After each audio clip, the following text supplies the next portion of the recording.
You know that feeling when you download a new piece of software? Oh, yeah, or like when you sign up for a new social media app. Yeah, exactly. And that massive wall of text just pops up on your screen.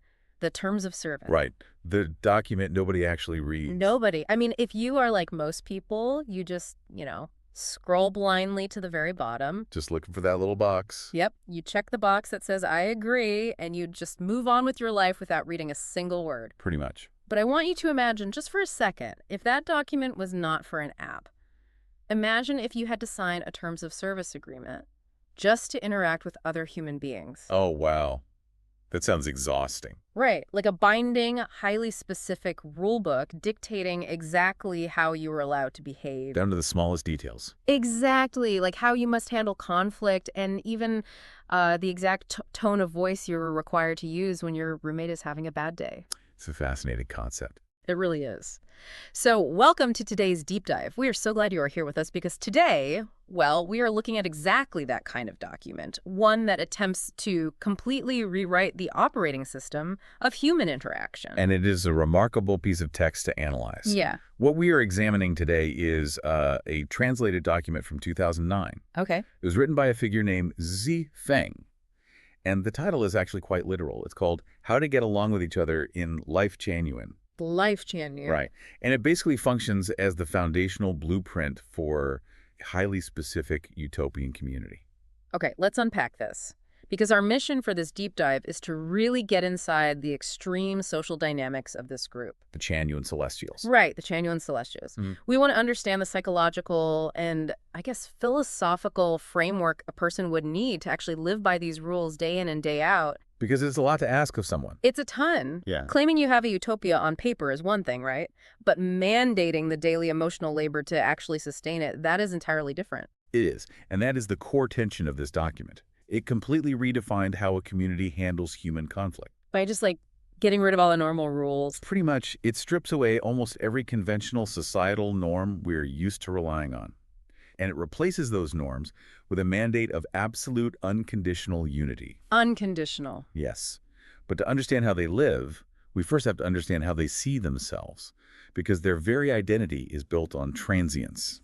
The text describes the Chanyuan Celestials as having obtained life visas. Great, life visas. That phrasing immediately sets a really specific tone. How so? Well, a visas is temporary, You do not belong to the place you are visiting. You are just passing through. And crucially, a visa can expire or be revoked. That is an important distinction, yeah. It frames their earthly existence not as a permanent home, but as a temporary expedition. Like a trip. Exactly. And an expedition requires a leader. But the author of this text, Shui Feng, does not position himself as a king. Yep. Or a president. No. Or even like a divine guru. Really? What does he call himself? The text explicitly refers to him as a tour guide. Okay, I have to push back on that a little, though. Go ahead. Calling yourself a tour guide instead of a cult leader or a guru, it feels a bit like a semantic rebrand, A rebrand, sure. Does changing the title actually change the power dynamic at play? Well, functionally, it shifts the locus of authority. What do you mean? Think about it. A traditional guru often positions themselves as the ultimate destination, right? Or the physical embodiment of enlightenment. Right, like they hold all the magic themselves. Exactly. But by claiming the title of tour guide, Shifeng positions himself as merely the person holding the map. Okay. It is a subtle but powerful psychological tool. If a follower questions the journey, the leader can just point to the map. Rather than having to, defend their own inherent divinity. That is clever. It is. And the map he is using is arguably one of the most diverse ideological documents you will ever come across. Yeah, let's talk about that map. The text states, they follow the path of the greatest creator.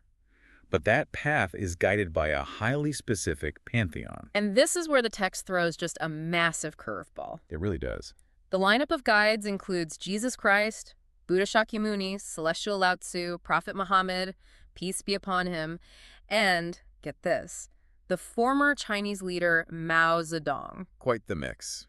From an outsider's perspective, this is like assembling the ultimate intellectual and spiritual Avengers team. That's a fun way to look at it. You are taking figures from vastly different historical, political, and philosophical backgrounds, and you are just combining them into one single unified path. And looking at this strictly as an exercise in ideological synthesis, It is a fascinating structural choice. How so? Well, utopian frameworks often struggle with divided loyalties, specifically the divide between the secular and the divine. Right, church versus state. Exactly. Mm. By placing major religious prophets side by side with a major political and military figure like Mao Zedong, the text completely flattens that distinction. It just erases the line. It does. It takes the structural or moral philosophies of these highly disparate historical figures and merges them into a cohesive directional force. So there is no separation of church and state at all. None, because the church and the state are occupying the exact same hierarchical tier.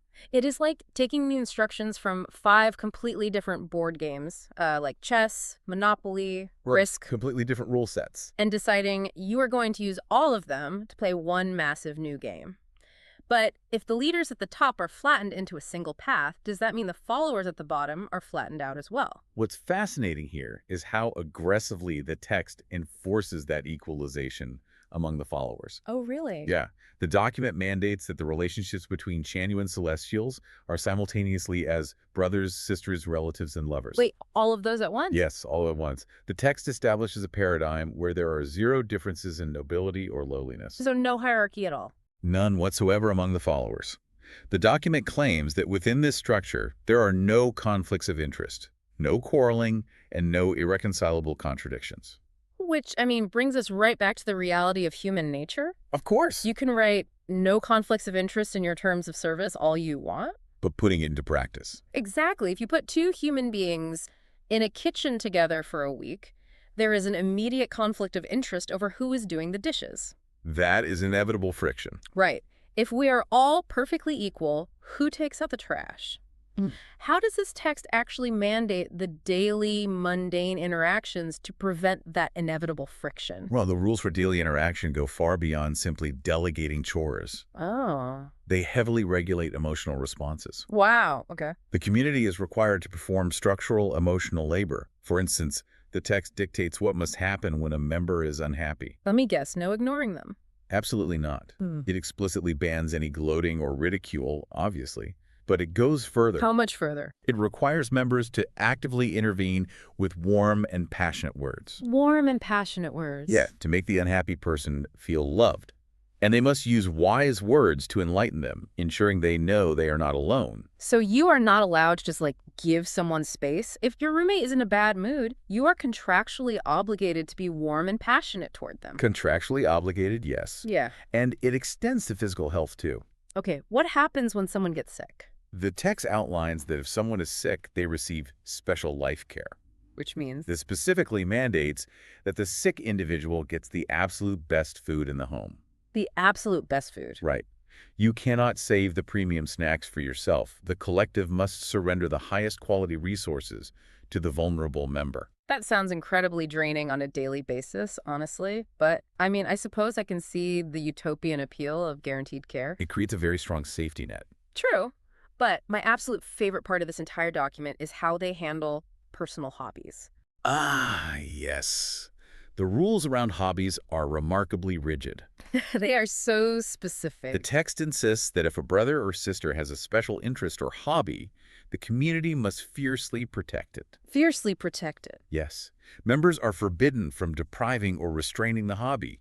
Instead, they must do their best to support it and never attack it with any excuses. I want you, the listener, to really imagine the practical application of this. Imagine your roommate decides to, take up playing the bagpipes. Right, at 2 in the morning. Yes, at 2 in the morning. Under these rules, not only are you banned from complaining, You cannot ask them to stop. you cannot ask them to stop, and you actually have to do your best to support it. You would have to be down in the living room, cheering on the 2 a.m. bagpipe solo. It's a huge test of patience. Right. So, if you are forced to support a disruptive hobby, human nature dictates you're going to get frustrated. Naturally. How does the text prevent that frustration from just, boiling over into arguments? It attempts to prevent it by heavily policing the vocabulary of the community. Policing their words. Yes, the text dictates that there can be absolutely no insulting, sarcastic, or caustic words used among members. Period. So no sarcasm at all. None. The mandate is that members are only allowed to use words that are lovable, cozy, humorous, and sweet. But is it actually possible to enforce humor and coziness? I mean, if you ban all negativity and you force people to be sweet while they are internally furious about the You bagpipes, get a disconnect. yeah, don't you just create an exhausting pressure cooker of toxic positivity? Suppressing natural human frustration usually just breeds deep, quiet resentment. And sociologically speaking, that is a very real risk. When you mandate sweetness, you risk creating an environment where authenticity is sacrificed for compliance. Right, people just fake it. However, Zhifeng's text seems acutely aware of this bubbling resentment. Oh, it is? Yes, which is why it establishes extremely strict, almost poetic rules against gossip. Okay, what does it say?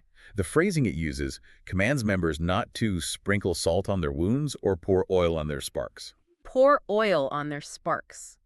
That is an incredibly evocative way to describe gossip. It paints a vivid picture, doesn't it? It really does. You have a tiny spark of annoyance, and gossip is the fuel that turns it into a full-blown fire. Precisely. The text demands that members fully protect each other's privacy, and they must avoid discussing the wrongdoings of others entirely. Entirely, so no venting. No venting. This is an active structural dismantling of typical human drama. Because in most standard societies, I mean, gossip actually serves a distinct evolutionary function, right? It does. It is a pressure valve. Exactly. It's how people vent frustrations, build coalitions, and, like, identify free riders without engaging in direct physical confrontation. Yes, it manages social order. But by banning the sprinkling of salt and the pouring of oil, the text is attempting to weld that pressure valve shut. Starving interpersonal friction of the oxygen it needs to spread. Okay, so you have welded the pressure valve shut. But eventually, if a community exists long enough, someone is going to cross a line that cannot be fixed with a cozy word. Inevitably. What happens when a member actually commits a severe offense or intentionally hurts someone else? Because this brings us to what I think is the most counterintuitive section of the entire document.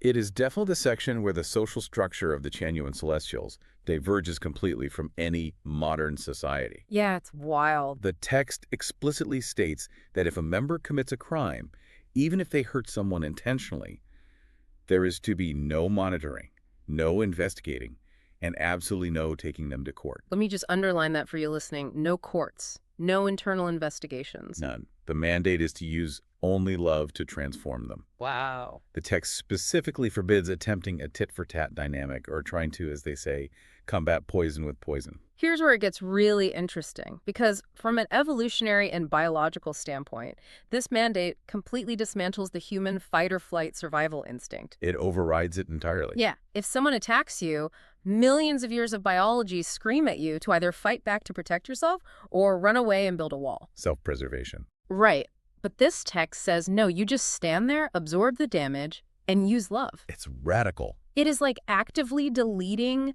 the antivirus software on your computer and just hoping that nobody ever sends you a malicious file. You are stripping away every single defense mechanism your system have to quarantine a threat. The antivirus analogy is highly appropriate here. You are completely removing the system's ability to isolate a bad actor. Just leaving it completely vulnerable. Yes, and the text does not try to soften this vulnerability, by the way. It demands it. It demands it. There is a striking quote in the document that captures the sheer magnitude of this required self-sacrifice. That's a quote. It says, "We would rather be bullied or hurt by our own brothers and sisters than bully or hurt them. In any difficult or hard situation, we should surrender our way of life to any of them and leave death to ourselves." Leave death to ourselves. That is heavy. That is no longer just a quirky rule about being nice to your roommate. No, it goes far beyond that. That is a declaration of absolute surrender. That is saying, I will literally die before I raise a hand to defend myself against you. And this demands we ask a critical analytical question. Right. Why? Exactly. Why? Why would an entire community agree to override their own biological survival instinct? It goes against everything we're wired for. The text explains that hurting a fellow member is functionally the same as abandoning our values and hurting the guide. The tour guide. Right. To fight back, even in self-defense, is to destroy the very foundation of the community. Wow.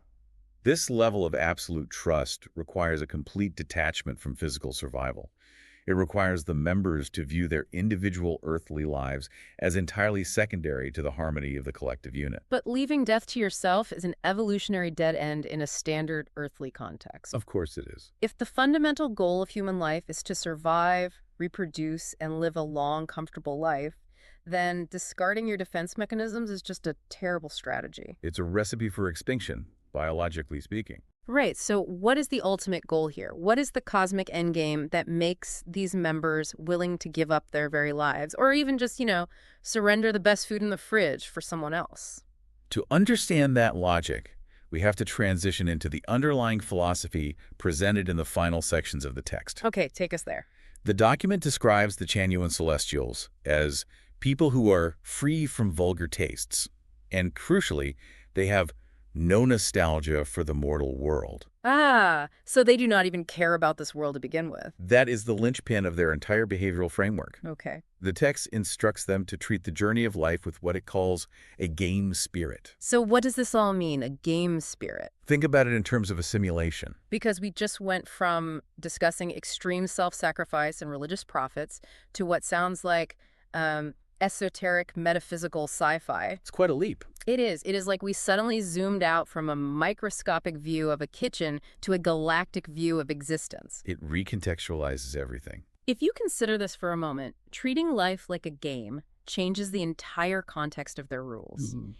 If you view life as a simulation, like a temporary level you were just playing through, Then giving things up doesn't matter. exactly, giving up your earthly life or giving up your possessions suddenly isn't a tragic sacrifice. It's just a game mechanic. You're just playing the level. Right. Yeah. You're essentially just dropping loot for another player because you know the game isn't real anyway. If we connect this to the bigger picture, the game spirit synthesizes the entire document perfectly. Because it's all temporary anyway. Right. The ultimate goal, according to the text, is not to build a permanent paradise on Earth. It's not. No. The goal is for members to understand the secrets of life in order to perfect their non-material structures. Let's break that term down. Non-material structures. Are we talking about a soul or like human consciousness? Yes, in this context, it refers to an energetic or spiritual essence that survives beyond the physical body. Okay, so the soul. Essentially, yes. The philosophy dictates that this non-material structure must be refined and perfected through these earthly trials. Through playing the game. Exactly.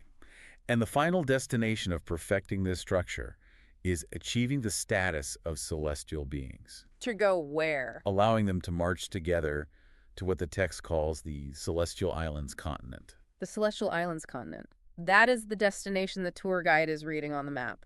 And that destination explains the radical methodology, the extreme forgiveness, the rejection of court systems, the blending of world leaders into one path. All the rules. Right, it all stems from the fundamental belief that earthly grievances are irrelevant distractions. They just don't matter. The ultimate logic of Sui Feng's text is that earthly grudges are literal energetic anchors. Oh, wow. You simply cannot reach the Celestial Islands continent if your non-material structure is weighed down by resentment, or by the desire for retaliation, or by sprinkling salt on the wounds of others. It makes me think of packing a suitcase for a very strict airline. Oh, that's a good comparison.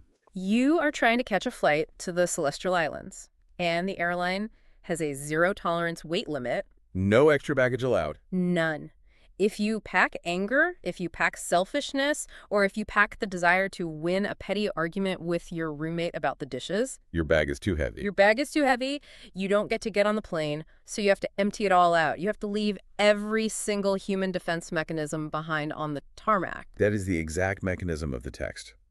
The extreme rules of the Chanyuan Celestials are not just about keeping the peace in a shared house. They're a means to an end. They are a rigorous structural training program designed to detach the individual from the ego and the physical world entirely, Just prepping them for the next level. preparing them for an elevated non-material state of existence. Well, we have covered an incredible amount of ground today. We really have. From downloading that ultimate human terms of service to unpacking this truly radical worldview. It's a lot to process. We started with an eclectic mix of guiding figures, flattening out the divine and the political, and saw how they created a society with zero hierarchy. A completely flat structure. And then we looked at the exhausting daily rules, right? The mandate to use only cozy and humorous words, and that strict ban on pouring oil on the sparks of gossip. Welding the pressure valve shut. And then we waded into the deep end. We explored the extreme mandates of self-sacrifice, the complete deletion of the human fight-or-flight response, Leaving death to themselves. leaving death to themselves, all leading to this ultimate quest to upgrade one's non-material structure with a game spirit so they can finally reach the Celestial Islands continent. It is a profound and challenging vision of a community. It really is. But it leaves us with a lingering question, one that touches on the very core of human nature and sociology. What's that? The text asks its followers to strip away all personal defenses. No monitoring, no retaliation, and absolute unconditional trust in the group. Complete surrender. If a community successfully creates a space with zero defensive mechanisms, do they achieve a perfect, frictionless utopia? Or do they unknowingly build an environment where a single bad actor who does not share that game spirit could thrive completely unchecked? Right. If you completely delete the antivirus software, are you finally free to use the computer in perfect harmony? Or are you just leaving the back door wide open, waiting for a virus to take over the whole system? Massive risk. It's a massive risk, but it is a fascinating thought to mull over the next time you are, quickly scrolling past a terms of service agreement and clicking, I agree. Thank you so much for joining us on this deep dive. Keep learning, keep asking questions, and stay curious.